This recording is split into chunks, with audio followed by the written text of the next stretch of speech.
BoogeyMan band coming round the bend. Is BoogeyMan band. Is BoogeyMan band. Greetings, my fellow Fright Fiends, and thanks so much for dropping by the Horror Zone channel. I hope everyone's doing well. Today's video is going to be a non-horror segment. I do these from time to time where I focus on something non-horror related. This is something I've been planning for at least 8 months, going back to when I was in Ferndale this past April.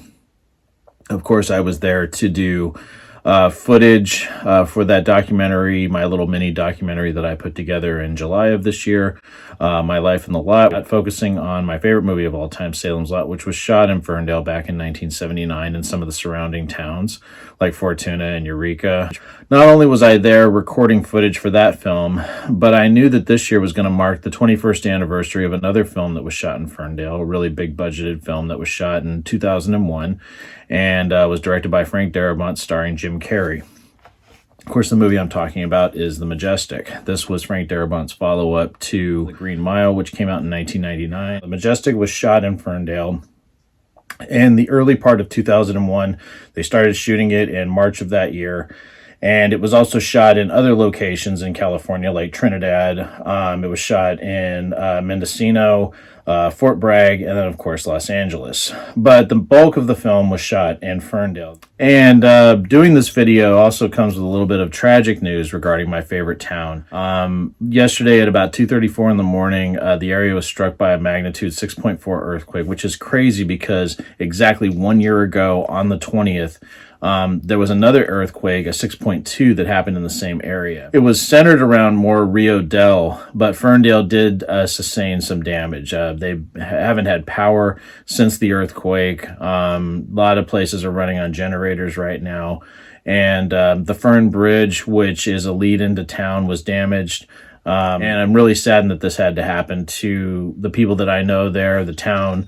On Christmas week, it really brought me down a little bit yesterday, and my heart goes out to them. Now, The Majestic has a very special place in my heart. It actually was released on the 21st of December in 2001, which was the same day that my wife and I got engaged. And we actually were engaged in Ferndale at the Gingerbread Mansion. We just celebrated our 19th wedding anniversary. This is one of our first really big getaways as a couple. And I remember telling her about Salem's Lot and, that's where it was shot and things like that. And she was cool about staying there. And I remember the night that we got engaged, and I remember my wife, who smoked at the time, there was this little balcony area that you could go out on at the Gingerbread Mansion. And I remember I went out there with her at one point, and I just remember looking at the town. And I think what I started to discover just right from that moment was how beautiful a place Ferndale was. It wasn't just Salem's Lot anymore to me. It was starting to become this other thing. It was this peaceful place, a peace that I had never really felt before. You just feel like you've gone back in time. I remember all of the storefronts had little Christmas trees in front of them, and people actually acknowledged you. And even to this day, when I was there in April of this year, and I was actually, it was Easter Sunday that I was doing some of this location footage that you're going to see. But I just remember people saying Happy Easter and good morning. And it's just so refreshing and so different from what I'm used to, where people are cold and distant, especially since the COVID pandemic. People just aren't that friendly where I live. They're just not. People don't know how to say that. And I still have manners. I still hold doors open. I still say thank you. I still say excuse me. I still say, hope you have a nice day, just something. And it's just so refreshing to be in an area where people have that they reciprocate that. I don't know. It's just such an amazing place. And like I said, going back to 2001, December 21st of 2001, standing on that balcony and looking at this beautiful town and just being transfixed by how amazing it was. I wanted to move there then. Ferndale is just it's my getaway. It's my peaceful place. I love that town so much. And I want to give a special shout out to my friend Caroline Titus, who owns and operates the Ferndale Airbnb. She used to be the editor and publisher of the Ferndale Enterprise newspaper, but she allowed me access to some of the archives so I could do some research for this video. Also, in doing some of my research and going back through some of the stuff that I've collected over the years, I still have the newspapers I picked up there back in 2001 when my wife and I were there. This is from May 28th of 2001, and it has Jim Carrey right there on the front. This is the newspaper that they have in town, but they also had a special movie edition where it was called the Lawson Beacon. Now, Lawson is the name of the town that Ferndale goes by in the Majestic, and it has a fantastic interview with director Frank Darabont. It also shows, goes into details about how they built, some of these iconic locations for the film. And just a big shout out to the Ferndale Enterprise and my friend Caroline Titus. Like I said, this is a love letter to Ferndale. This is a love letter to the Majestic. I hope people enjoy this. Here we go.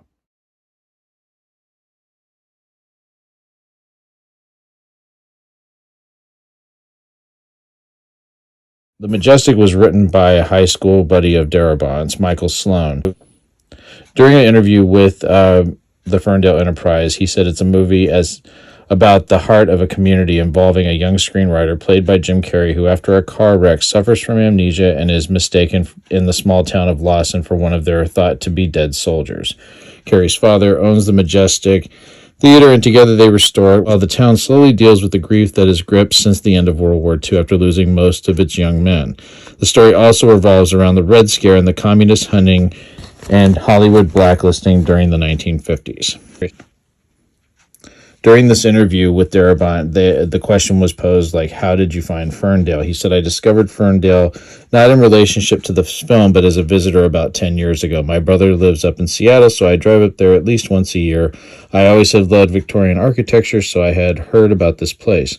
One of those trips, I came in off the highway and drove through town. The place really struck me as someplace special. It's not like any other town that I've known or have seen, and I've seen quite a few of them along this coast. There was something very special about this place, particularly the main street, the proximity of everything, the care with which everything has been looked after and maintained, the old buildings and architecture. I just really fell in love with it. The trip I took last year really was to look at Ferndale again on my own time and to see if it matched what I had in my memory, and indeed it did.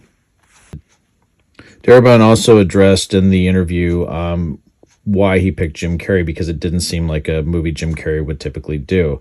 He said, I see in Jim Carrey the potential to be a young Jimmy Stewart. I see in him the potential to be an extraordinary actor. I don't think he's had that chance yet by virtue of the style of comedy that has made him famous.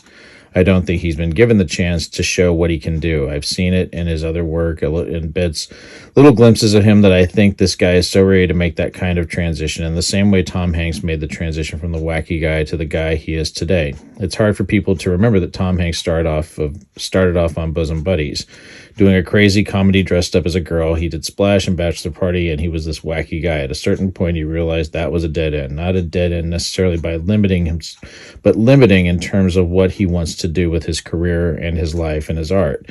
I think Jim's now in that same place as well. I think he's completely poised to make this transition and really surprise people. And as I say, he has always reminded me of a young Jimmy Stewart. I look at him and I see that clearly, and not in movies like Ace Ventura or whatnot, but I have enormous faith in him. But I wouldn't be doing this movie if I didn't believe that he was ready for it, and indeed the audience was ready for it. I think the audience is really ready to see him do something that eliminates that wacky factor. Being that this film is set in the 1950s, Darabont goes on to talk about his love for period films. He said, the modern world strikes me as a little callow, perhaps a little too complex. The stories that have so far attracted me are those that are set in the past. I have a yearning for the past anyway. I love dwelling in that place. The lessons that we draw are so much clearer when we draw them from the past. Perhaps it's the benefit of hindsight. I don't know. Inevitably, I'll make a contemporary film one of these days. It's just that I've been avoiding it so far. Darabont's next project would be that contemporary film that he mentions in this interview, and that would be 2007's The Mist, adapted from the Stephen King short story. Speaking about locales in Ferndale that are utilized in the film, Darabont goes on to say, the cemetery I always knew in tone and in look was perfection, something of very unique beauty. I don't want this to sound strange. There's nothing ghoulish about it, but I do love cemeteries, beautiful old cemeteries. There's something incredibly peaceful about them. This is the most beautiful one I've ever seen. The land was respected, and the people also seem to be respected who were laid to rest there. I love that place. In terms of the other three locations, Ferndale was perfect in all regards. Save those three. We needed our movie theater, and I was so happy when I spotted that parking lot. I said, I bet we could put a movie theater right here. We needed that to be a very specific thing. But finally, one night we were wandering around here, and just suddenly dawned on me that the bank and the parking lot would be perfect for the town hall and the park, assuming that the town and the bank would let us build it as a shell, keeping the bank open. The real character of the town lives on this main street, visually speaking. The character of the town lives in the people who make up the town. But in terms of what we needed visually, photographically, it's pretty much this stretch of 2 blocks. Now, the original title of the film was The Bijou, and it was changed to The Majestic. Darabont addresses this and said, I was always torn between the 2 titles. The Majestic has such a beautiful sound to it and feel to it. The Bijou, which is specific to the movie theater, was a good title, but I discovered also that bijou as a word has been falling out of common usage in the last few decades. Back in the 40s and 50s, if you said bijou, everyone in the world knew what you were talking about. It was actually a colloquial term for movie theater. Everybody knew that because there were so many theaters named Bijou in the country. Now it's the multiplex, it's the Tarzana 16 or whatever. It's not a word that's still common, so people are starting to wonder what the heck it means.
The corner of Main and Ocean, Mabel's Diner, was constructed. The set was a working diner, complete with stove and grill. The diner was constructed in Leno's Lot, the site of a former gas station.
Majestic itself was built in the city parking lot. So there's 16 spaces in the parking lot, and they had to do it in less than 6 weeks.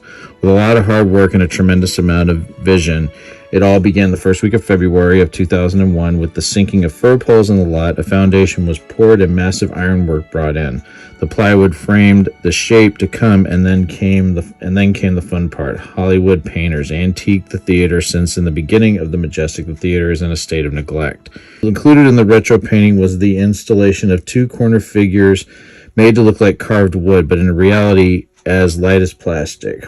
Next came the exciting installment of the neon and marquee. Finishing touches such as wood doors, display cases, and eventually a ticket booth finished off the project.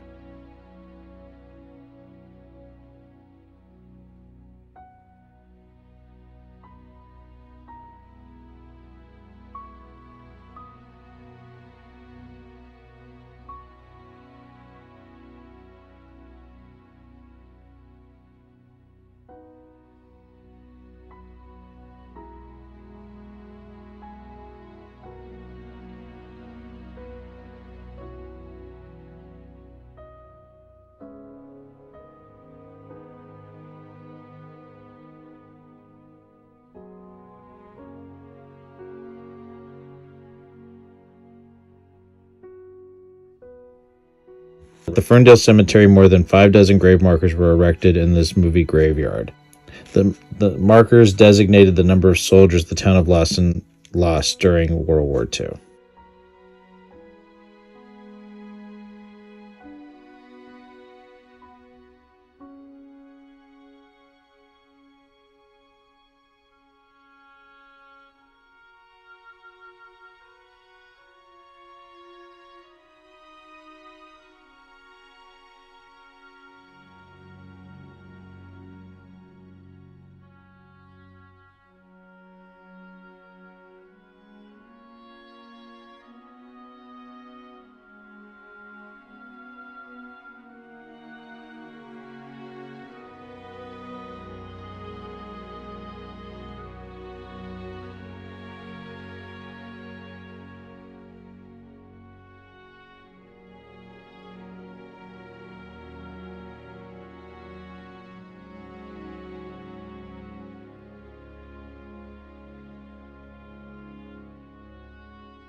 So the town hall in Lawson was actually built around an existing bank building that was in Ferndale at the time. They transformed the 1-story bank building into a 2-story with a basement and bell tower for town hall. What they did was they sunk 50-foot fir poles into the ground. Then they did a plywood frame. Dozens of loads of lumber were brought onto the site. Although some rainy days did hinder the construction schedule for most of Ferndale's mild winter and spring that year, it kept the construction crew on the job 6 days a week. The siding eventually went on and was painted white. The brick facade around the basement was antique to look worn. Windows and molding helped make the building take shape. The Majestic's art director, Tom Walsh, explained, although a lot of research was done finding old town halls back east, this one is pretty much a hybrid. It's a sum of all parts, said Walsh.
I want to thank everyone for taking the time to watch this, paying tribute to this amazing film, celebrating its 21st anniversary, also talking about, just my history with the town of Ferndale, going into specifics about, not only, all of the different facets that went into creating the town of Lawson, Frank Darabont's inspirations, and yeah, just showcasing what a beautiful place Ferndale really is. And I cannot sing enough praise of that town. I love it. I miss it. I feel horrible that they have had to endure this horrible earthquake and the damage during Christmas week. Really breaks my heart. My heart goes out to everybody there. Thank you so much, everyone, for watching this. I know it's different from what I normally do, but I've been wanting to do this for 8 months now, and I just felt like it was best to wait until we hit the 21st anniversary of the film. Let me know what you guys think. If you're fans of The Majestic, if you're fans of that film, which was a very different type of role for Jim Carrey. Yes, he had done Man on the Moon, and he had also done The Truman Show prior to this, but this was a very much more subdued Jim Carrey. I'm curious what people thought about the film, if they've grown to love the film more over time, especially given the fact that, Frank Darabont has retired from directing, and he only directed 4 films. 3 of them were Stephen King films. This was the one film he directed that wasn't tied to a Stephen King novel or short story. So yeah, just wanted to sing praise to my favorite town, and also this amazing underrated film, The Majestic. Thank you so much, everyone, for stopping by. Take it easy, and I hope everyone's doing well, and I'll talk to you later. Peace.